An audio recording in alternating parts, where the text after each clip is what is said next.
I'm Doug Hansen. I'm a member of the Mequon-Theinsville Sunrise Rotary Club.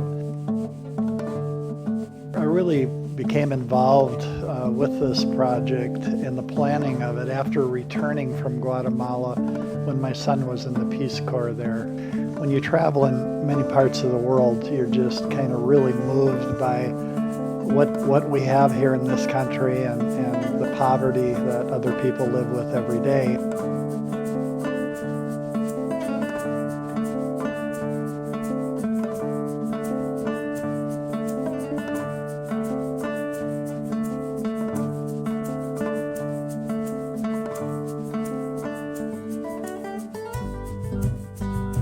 Well, Rotary has their motto is service above self.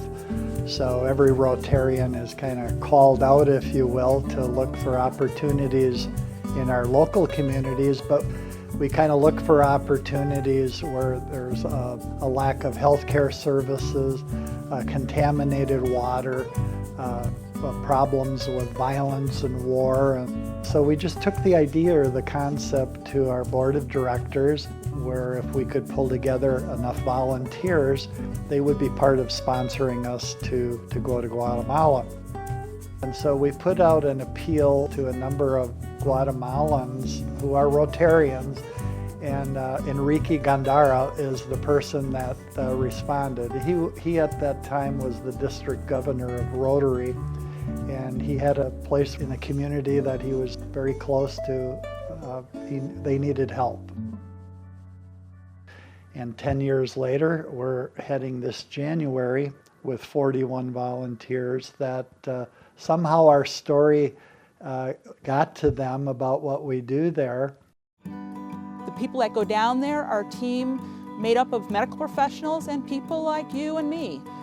We may or may not speak Spanish, we may or may not be a medical provider, but it's an opportunity to really get to serve in a location and an environment so totally different than what we're used to here in the States. Most of these people that go with us are not Rotarians.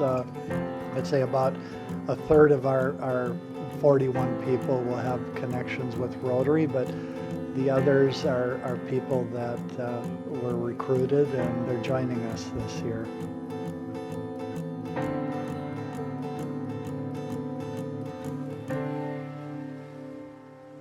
So let's say you decide to join us. What can you expect? Well, first of all, it's going to be a travel getting down there. It'll often mean leaving in the nighttime or really, really early morning to get on a plane, getting into Guatemala City. We'll travel through the countryside to our ultimate destination. It will take us about 3 hours, and the road is non-existent almost in parts, it feels like, so you'll be bumping along on the way. We'll be staying in cabanas, so you will be sharing facilities with other people. We'll have communal meals. The food is great. The clinic will run for 4.5 days usually, and that means getting up early in the morning, eating, and getting over to the clinic and setting up your area and being ready for business. Now, I will say this, as you head over to the clinic, you'll walk by a lot of people standing in a long line because we may think that starting the clinic at 7:45 or 7:15 is early. Some of the people may have been there since 5 o'clock in the morning because they want to be seen that day. You'll work very hard throughout the day, take a little bit of a break for lunch, and then work into almost where we sometimes will lose daylight hours.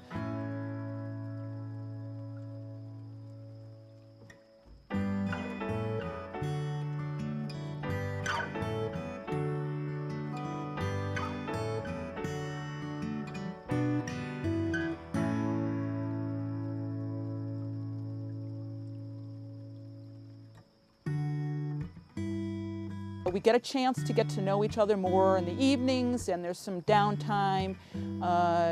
We usually try to bring in a marimba band one evening, so you get a chance for some of the local culture.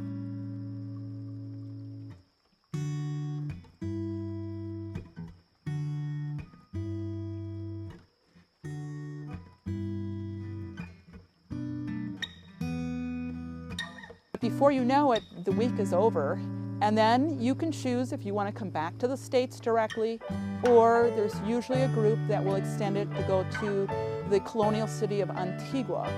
In Antigua, you'll get a chance to eat in nice restaurants, stay at a nice hotel, and see a whole different side of Guatemala that you hadn't gotten a chance to see when we were in the local community of Oliveros.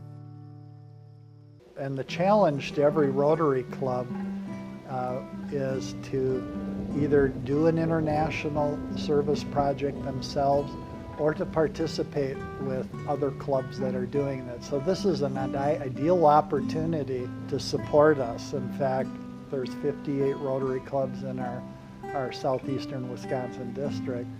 So about 20 of those have financially supported our project. And it's really critical that they do, because that's what purchases all the medical supplies and pharmaceuticals, the things that we need to do our work with this.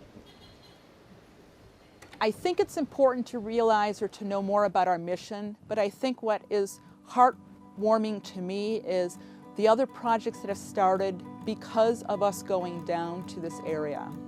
An example, there's a water project where they now have clean drinking water there that was done by a few other Rotary clubs, and they have started almost like a utility within the community where they now maintain that themselves on the ground in Oliveros.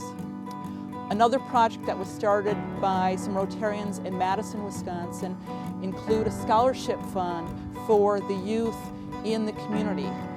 In Guatemala, they have public education available to students up until like grade 5 or 6. Beyond that, it costs them to go to school, and a lot of them don't have the money. So we have been able to sponsor through this scholarship more and more children each year so they can continue their education. Well, one of the unique opportunities that's here for any person viewing this video is that it provides an opportunity for you to serve. It provides an opportunity either for your club to participate through financially, to allow those to go. Your financial support is really critical year after year to this organization. If you're someone that's interested in going, all we need is a heart of service is really all we need. And you would be going with 40 some other volunteers who really have a passion to serve. And that's the unique thing that I've seen over 10 years of people going into this project. People don't go, they don't leave their families, they don't leave their country, they don't leave all the comforts behind unless they have a heart of service. So you're serving with 40 other people that have a like mind to that. It's a tremendous privilege and opportunity.